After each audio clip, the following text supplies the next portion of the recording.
One Piece chapter 1162 is here और इस chapter में बहुत ज्यादा सरप्राइजिंग चीजें हुई हैं। ईमू आ चुका है गॉड वैली पे, रॉक्स ने गार्लिंग को डिफीट कर दिया और गाप जो है बेगुनाह साबित हो गया है। हम लोग सारी चीजों की बात करने वाले हैं इस वीडियो में। शुरुआत करते हैं टाइटल और कवर पेज से। चैप्टर के टाइटल का नाम है God valley battle royal. Title पढ़ के ही समझ में आ गया होगा तुम लोगों को कि कुछ तो फाइटिंग देखने को मिलेगी इस चैप्टर में। फिर आते हैं हम लोग कवर स्टोरी पे, और यामाटो का जो कवर स्टोरी इतने टाइम से चला आ रहा था वो फाइनली खत्म हो चुका है। ओडा ने ये कवर स्टोरी वानो में स्ट्रॉ हैट के जाने के बाद क्या क्या चल रहा था उसे दिखाने के लिए स्टार्ट की थी, और यामाटो जो कि ओडेन के रास्ते पे चलना चाहती है उसकी पूरी जर्नी को इस कवर स्टोरी में दिखाया गया। बट मेरे हिसाब से इसमें कोजुकी मोरिया वाला रिवील छोड़ के और कुछ इंटरेस्टिंग नहीं हुआ। कवर स्टोरी को वहीं छोड़ते हैं, आते हैं चैप्टर पे। चैप्टर के स्टार्ट में ही हमें पता हो जाता है कि रॉक्स और गार्लिंग जो है कहीं आइलैंड पे लड़ रहा है, और हमें गॉड वैली में रॉजर पायरेट्स, रॉक्स, गार्लिंग, ट्रेजर ये सब की लोकेशन दिखाई गई। फिर हम लोग देखते हैं रॉजर पायरेट्स दोनों डायरेक्शन से घिर चुके हैं। एक तरफ है रॉक्स पायरेट्स और एक तरफ है नेवी। इसीलिए रॉजर जो है रेलिक को शैकी को वहां से लेके निकलने के लिए बोलता है, और रेलिक जो है शैकी को लेके वहां से भागना स्टार्ट कर देता है। और हम लोग देखते हैं बाकी के जो रॉजर पायरेट्स हैं वो रेलिक को प्रोटेक्ट कर रहे हैं अदर रॉक पायरेट्स से, ताकि वो लोग रेलिक और शैकी को हर्ट न कर पाए। रॉजर पायरेट्स को तो छोड़ दो, इवन शीकी जो है वो भी रेलिक की हेल्प कर रहा है भागने में। शीकी के गुरु का एक पायरेट बोलता है कि हम लोग रेलिक को मार के शैकी को ले लेते हैं। शीकी ने उस पायरेट को बोला तू अगर रेलिक को मारने जाएगा तो शैकी को भी चोट लग सकती है, और शीकी ये बिल्कुल भी नहीं चाहता है कि उसकी क्रश को एक खरोच भी आए। इसी सब चीज के दौरान व्हाइट बियर्ड जो है अदर रॉक पायरेट्स को लीड कर रहा है। वो सारे अपने क्रू मेंबर्स को बोल रहा है ट्रेजर लूटने पर तुम लोग ध्यान दो।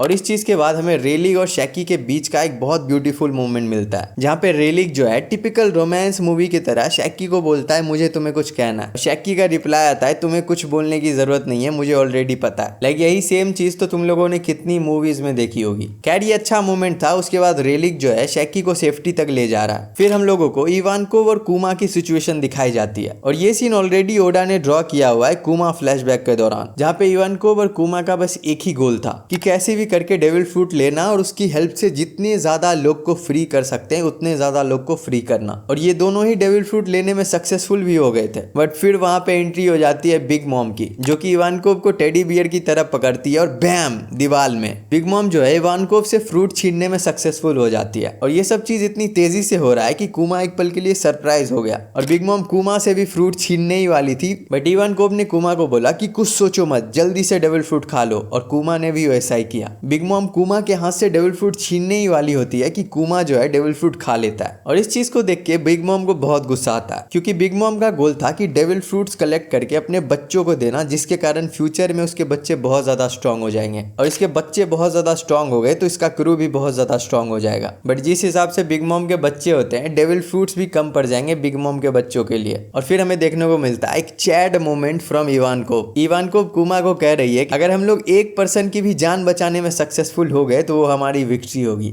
पता नहीं इवानकोव कितना साल का है यहाँ पे, इतनी कम उम्र की होके भी इवानकोव ने जो ये रिजॉल्व दिखाया है बहुत ज्यादा इंप्रेसिव है। And I think God Valley का one of the most goated character है इवानकोव। आगे में देखने को मिलता है कि पूरी गॉड वैली में हर तरफ बैटल्स चल रहे हैं, और हम लोग एक इंटरेस्टिंग चीज देखते हैं जो कि रॉक्स पायरेट के साथ हुआ है। तुम लोगों को याद होगा सिल्वर एक्स जो कि शीकी का राइवल था, उसे एक बंदा किक कर रहा है जो कि बिल्कुल मार्को की तरह लग रहा है। अब बहुत सारे लोग बहुत सारी चीजें सोच रहे हैं। किसी का कहना है ये मार्को का पापा है, तो कोई बोल रहा है कि ये मार्को ही है जो कि फीनिक्स फ्रूट के कारण इतना यंग है, क्योंकि मिथिकल क्रीचर फीनिक्स जो है डेड से फिर से अलाइव होने के लिए जाना जाता है। तो ये चीज थोड़ा कंफ्यूजिंग हो सकता है कि ये मार्को है उसका पापा या फिर कोई और, क्योंकि ये जो बंदा है मांगा में 20+ ही दिख रहा है, बट मार्को उस टाइम पे बस 7 साल का था, इसीलिए लोग थोड़े से कंफ्यूज्ड है। एक चीज और लोगों को समझ में नहीं आ रही है कि सिल्वर एक्स जो है इसको एक रैंडम पायरेट्स ने किक कैसे कर दिया, क्योंकि सिल्वर एक्स को हमें शीकी का राइवल बताया गया और उस हिसाब से इसे बहुत स्ट्रांग होना चाहिए। बट मेरे हिसाब से ये मार जानबूझ के खा रहा है। इसकी डेविल फ्रूट की ये पावर हो सकती है कि ये जितना भी ज्यादा डैमेज लेता है उतना ज्यादा और स्ट्रांग बनता है, बिल्कुल उरूज के डेविल फ्रूट की तरह। इसीलिए हम लोगों ने इसके पहले अपीयरेंस में साइज को चेंज करते हुए देखा। फिर हम लोग आ जाते हैं गाप पे, जो कि गॉड वैली पे इतने सारे सिविलियंस को मरा हुआ देख के सेनगोकू को फोन करता है। वो सेनगोकू से पूछ रहा है कि तुम्हें क्या इस सब के बारे में पहले से पता था, और सेनगोकू इस चीज का रिप्लाई करते हुए बोलता है कि मैंने पहले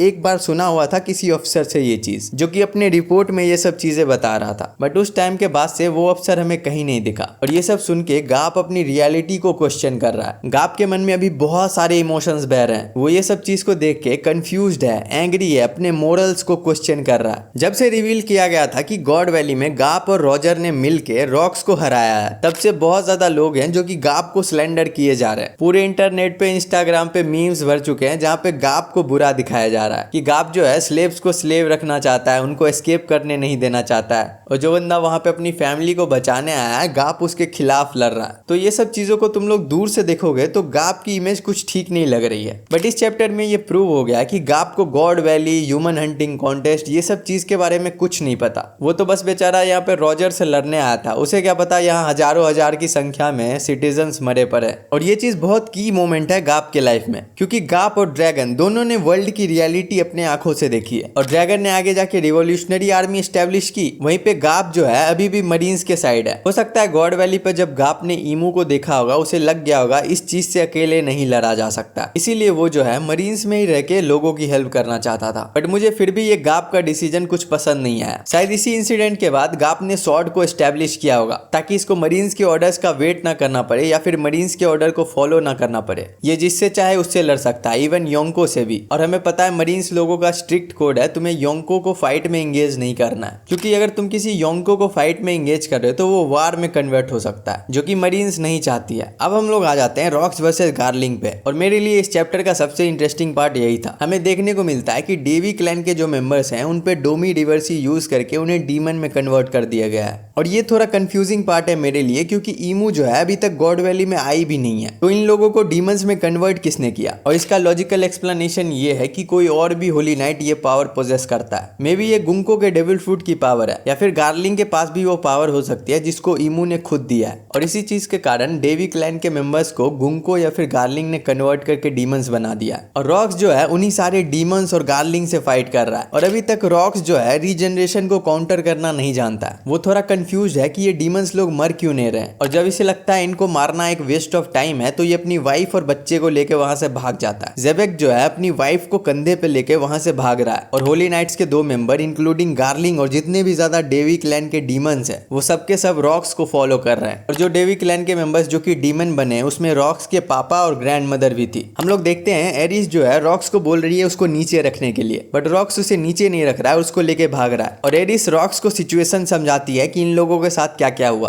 और रॉक्स एरिस से पूछ रहा है कि ये लोग ऐसे कैसे हो गए, क्या कोई एबिलिटी का असर है इन पे। फिर हम लोग गार्लिंग को देखते हैं और हमें ये पता चलता है कि रॉक्स का जो स्वॉर्ड अटैक है वो काम कर रहा है। गार्लिंग को रॉक्स के अटैक से रीजनरेट होने में बहुत टाइम लग रहा है, और सोचो 5 मिनट पहले तक रॉक्स को पता भी नहीं था कि रीजनरेशन जैसी कोई चीज होती है, और उसके तुरंत ही बाद वो ऐसे ऐसे अटैक्स कर रहा है जो कि गार्लिंग की रीजनरेशन को स्लो कर रहा है। और ऐसा ही सेम चीज हम लोगों ने स्कॉपर गबान के साथ भी देखी थी, जिसने सॉमस को हाफ में काट दिया था, बट फिर भी सॉमस जो है धीरे धीरे रीजनरेट कर पा रहा था। अभी तक तो हमें एग्जैक्टली पता नहीं है कि रीजनरेशन को काउंटर करे तो करे कैसे, क्योंकि इवन कॉन्करर्स हाकी अटैक से ये लोग रीजनरेट कर पा रहे हैं। मेरे हिसाब से इनको हर्ट करने के पीछे कॉन्करर हाकी से ही रिलेटेड एक न्यू टेक्निक होगी, जो कि लूफी, जोरो और सांजी एल्वाफ में यूज करने वाले हैं। गार्लिंग के साथ में जो होली नाइट है वो ये बोलती है चलो हमें पता चल गया रॉक्स भी डेवी क्लैन का है, और रॉक्स को अगर हम लोगों ने मार दिया तो ईमू बहुत खुश होगा। बट अभी तक हमें डेवी क्लैन के पीछे के ये ऑब्सेशन का रीजन नहीं पता चला। ईमू क्यों डेवी क्लैन को खत्म करना चाहता, ये सब क्वेश्चंस के आंसर अभी तक हमें नहीं मिले। और फिर हम लोगों को थोड़ा एरिस के कैरेक्टर के बारे में पता चलता है, जहाँ पे वो रॉक्स को उसको छोड़ने के लिए बोल रही है। वो नहीं चाहती है कि वो रॉक्स के लिए हैंडीकैप बने। रॉक्स को भी एरिस के बारे में ये सब चीजें पता है कि वो एक स्ट्रॉन्ग वुमन है, बट फिर भी रॉक्स को इस बात का डर है कि गलती से भी अगर वर्ल्ड गवर्नमेंट ने डेवी क्लैन के एक भी मेंबर को कॉट कर लिया तो वो लोग उसको टॉर्चर कर करके उसका जीवन नरक से भी बदतर बना देंगे। और रॉक्स का वरी करना यहाँ पर जायज है, बट एरिस भी कोई ऐसी वैसी लड़की नहीं है। एरिस का कहना है मैं भी डेवी क्लैन की मेंबर हूँ, वो लोग जो डीमंस में कन्वर्ट हो गए वो लोग मेरे लिए भी इंपॉर्टेंट थे, उन लोगों ने मेरे पायरेट होने के बावजूद मुझसे अच्छा व्यवहार किया था। उसका कहना है उसे फुल्ली पता है डेवी क्लैन से कनेक्शन का मतलब क्या है, और वो जबरदस्ती रॉक्स के कंधे से कूद जाती है। एरिस रॉक्स को बोलती है मैं अदर लड़कियों की तरह हमेशा तुम्हारे से चिपकी रहती और एक बच्चे की भी जान अपने दम पे नहीं बचा सकती हूँ, तो तुम मेरे से कभी प्यार करते ही नहीं। रॉक्स एरिस से बस इसलिए प्यार नहीं करता क्योंकि वो सुंदर है। रॉक्स ने एरिस के साथ इसलिए रहना प्रेफर किया क्योंकि एरिस जो है नॉर्मल लड़कियों की तरह नहीं है,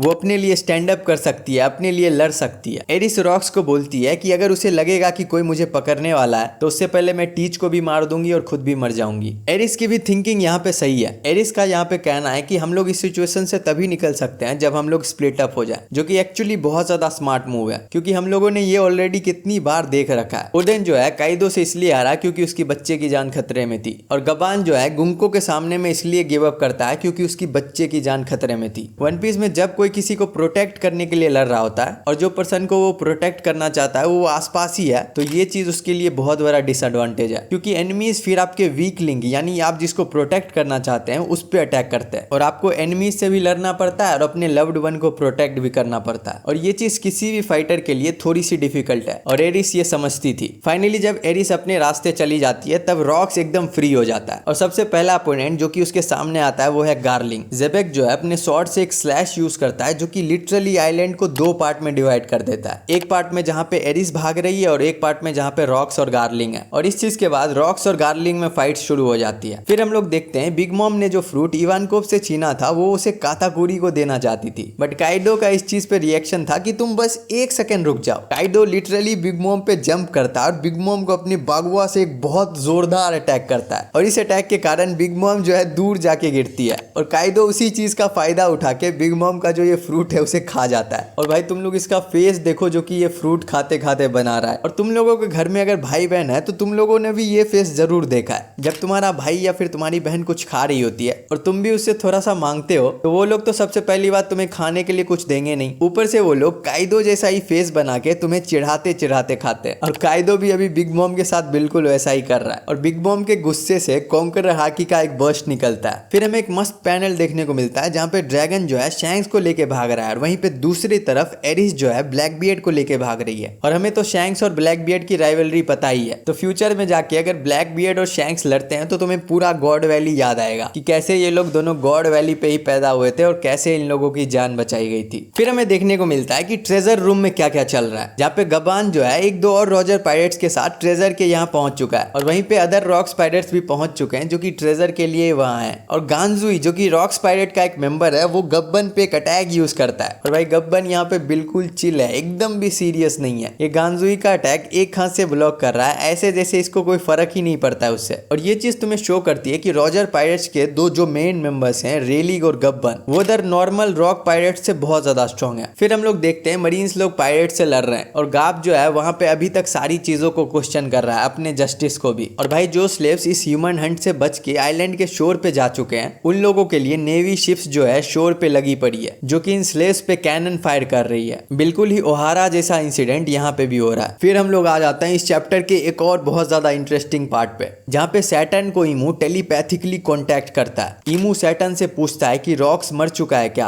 और सैटर्न इमू को एक थोड़ा वियर्ड रिस्पॉन्स देता है जहाँ पे वो इमू को बोलता है कि गॉड वैली पे जितने भी ज्यादा इंसिडेंट्स हुए हैं वो हमारे एक्सपेक्टेशन से बाहर के हैं और अगर ऐसा ही चलता रहा तो उनके लिए बहुत बड़ी दिक्कत खड़ी हो जाएगी। यहाँ पे सैटर्न बोलता है we risk something else being unleashed. यहाँ पे ये किस चीज की बात कर रहा है मुझे नहीं पता, बट जैसे ही सैटर्न ये चीज बोलता है इमू एकदम लॉक इन हो जाता है। वो ये बोलता है कि ये चीज कभी नहीं होनी चाहिए। इस सब के बीच हम लोग देखते हैं कुमा जो है स्लेव्स की हेल्प कर रहा है आइलैंड से एस्केप करने में और सभी लोग कुमा को एकदम थैंक यू वगैरह बोल रहे हैं और जीनी जो है ये सब चीज देख के वहां पे रो रही है। और इसी सब चीज के बीच गॉड वैली पे एक बहुत ही बड़ा कॉन्करर हाकी का बर्स्ट रिलीज होता है। रॉक्स, गाप और रॉजर तुरंत ही इस चीज को नोटिस कर लेते हैं। फिर हमें देखने को मिलता है सैटर्न जो है अपने स्पाइडर वाले फॉर्म में आ चुका है और रॉक्स ने गार्लिंग को डिफीट कर दिया है, जहाँ पे गार्लिंग जो है धरती पे पड़ा हुआ और खून निकल रहा है उसके मुंह से। क्योंकि बहुत सारे लोगों की तरह मुझे भी ऐसा लगता था कि गार्लिंग जो है बहुत ज्यादा स्ट्रांग है। मैं तो ये भी सोचता था गार्लिंग जो है गब्बन और रेलिक के लेवल का फाइटर है, बट रॉक्स ने इसको डिफीट कर दिया। अब हमें एग्जैक्टली ये नहीं पता चला कि रॉक्स ने इसको डिफीट कैसे किया है, क्योंकि इनकी फाइट जो थी ऑफ स्क्रीन हुई है। बट आई थिंक अभी तुम लोगों को होप लूज नहीं करनी चाहिए, क्योंकि गार्लिंग अब ओल्ड हो चुका है और बहुत ज्यादा एक्सपीरियंस्ड भी है, तो अभी भी गार्लिंग जो है बहुत ज्यादा पावरफुल हो सकता है। हो सकता है गार्लिंग जो है अपने रीजनरेशन के कारण बहुत ज्यादा कॉन्फिडेंट था गॉड वैली पे, इसलिए वो उतना ज्यादा स्ट्रॉन्ग नहीं था, क्योंकि उसको नीड ही नहीं पड़ी थी उतना स्ट्रॉन्ग बनने की। मैंने तो अपने नेक्स्ट वीडियो जो कि मीहॉक वर्सेस शैंक्स के बारे में, उसमें गार्लिंग को इंक्लूड किया। उसमें मैंने बोला था कि गार्लिंग जो योंको लेवल फाइटर है, और मैं अभी भी ये चीज बिलीव करता हूँ। बट गॉड वैली के बाद मेरी रिस्पेक्ट गार्लिंग के लिए थोड़ी कम गई है। बट ऑब्वियसली ये 38 साल पुराना गार्लिंग है और अभी का गार्लिंग ज्यादा भी स्ट्रॉन्ग निकल सकता है। फिर हम लोग आ जाते हैं इस चैप्टर के फाइनल पेज में। हम लोग देखते हैं इमू ने सैटर्न को पोजेस कर लिया, और बहुत लोग थोड़ा यहाँ पे सरप्राइज थे कि इमू ने गुंको को यहाँ पे क्यों नहीं पोजेस किया। और उसके बाद ये भी क्वेश्चन सामने आता है कि इमू चाहता तो एगहेड पे किसी भी एल्डर को पोजेस करके लूफी से फाइट कर सकता था, बट वो उसने क्यों नहीं किया, वो थोड़ा कंफ्यूजिंग है। हो सकता है सैटर्न को सारी चीजों का ऑर्डर मिला था, और सैटर्न जो अपना काम ठीक से नहीं करेगा तो बार बार इमू थोड़ी आएगा उसको बचाने। हम लोग देखते हैं रॉक्स और white beard side by side खड़े हैं, जहाँ पे रॉक्स जो है व्हाइट बियर्ड को बोल रहा है कि इस बैटल से तुम्हें कुछ नहीं मिलने वाला, फिर भी तुम मेरा साथ दोगे क्या।